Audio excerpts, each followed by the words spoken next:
Sí, el canvi se nota, clar, en la investigació de la tesi, jo el que vaig enquestar va ser la generació, diguem-ne, dels iaios, no?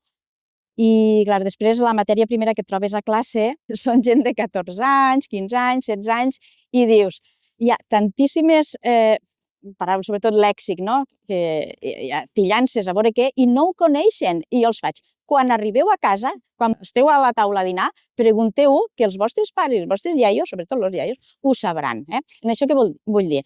Vull dir que hi ha un cabal lingüístic que s'ha anat perdent, a veure, però no ho dic per a posar-nos a plorar. S'ha anat perdent, hi ha una part que és evident que s'ha de perdre perquè hi ha unes transformacions socials, econòmiques, si una ferramenta desapareix, si desapareix l'objecte, desapareixerà el nom, això ja ho sabem, que és allò que diuen la gent gran, és llei de vida, i això sabem que és així. Però després hi ha una altra qüestió, que són les actituds lingüístiques, per exemple, penso en rabosa, ara no? La rabosa que els xiquets han sentit de xicotets a casa, quan surten d'escola s'ha convertit en guineu. Llavors dius, aquí alguna cosa molt hem de replantejar, no? És que el llibre de text només diu guineu, però jo sóc una professional i jo m'he d'informar a veure si la rabosa què li passa, no? I llavors el que he de fer és sumar i dir, mireu, esta forma que vosaltres dieu, que pot ser que la mestra o que el mestre també digui, no? Rabosa, és una forma catalana, compartida en més parlars del sud, en català de les Illes Balears. Resulta que hi ha uns altres sinònims, la guineu, que veieu aquí al llibre, i la guilla, que també li toca, no? També són geosinònims. Si esta feina no es fa, aquí hi ha un degoteig de pèrdua. De pèrdua de què? De pèrdua d'això que estàvem dient. De pèrdua d'Alcanar i Vinaròs.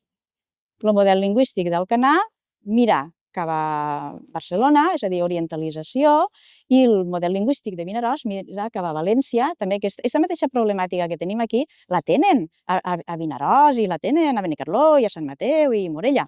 A mi em van demanar fa uns anys de l'Acadèmia Valenciana de la Llengua d'anar a explicar això a la zona del Maestrat, perquè els llibres de text que hi ha a la zona del Maestrat i dels Ports, diuen, per exemple, present indicatiu, jo cante, i què més? I jo menge, aquí diem canto i menjo a Vinaròs.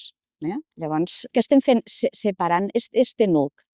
Llavors, en aquest sentit, tota la població xupla un model que està incomplet. És a dir, tu vens des de casa en lo fesol i pot ser que surtigues en la mongeta. Vull dir, has de sortir en la mongeta sumant, però no restant, no? Conèixer el sinònim. Clar, sí, conèixer-los i no tindre un prejuí, no? De dir, doncs, no sé, són formes de la llengua i la meua també val, no? Llavors, a nivell lèxic s'està perdent molt de cabal lingüístic, de morfologia. Per exemple, meua, teua i seua s'aguanten prou, però oralment, formalment, costa. Els alumnes fan una exposició i es posen a dir meva. Dic, però si quan estaves aquí a la cadira estaves dient meua, què ha passat ara que quan estàs aquí davant? És igual vàlid, no? I també hi ha canvis fonètics. No estem fent neutres, tot i que neutralitzem, que això és una altra qüestió, és a dir, no fem el so però canvis fonètics, consonàntics ne fem. Per exemple, normalitzar. Jo dic normalitzar i ho he dit bé en català. No cal que digui normalitzar. Resulta que hem de parlar com està escrit. I jo sempre es poso d'exemple als alumnes a la pissarra, els escric augment. Dic, dieu, si voleu parlar com està escrit, dieu augment. Dieu-ho tot. Vull dir que sí, que hi ha una sèrie de trets que estan desfent aquesta fisomia conjunta que hi ha aquí. S'estan cada vegada més polaritzant.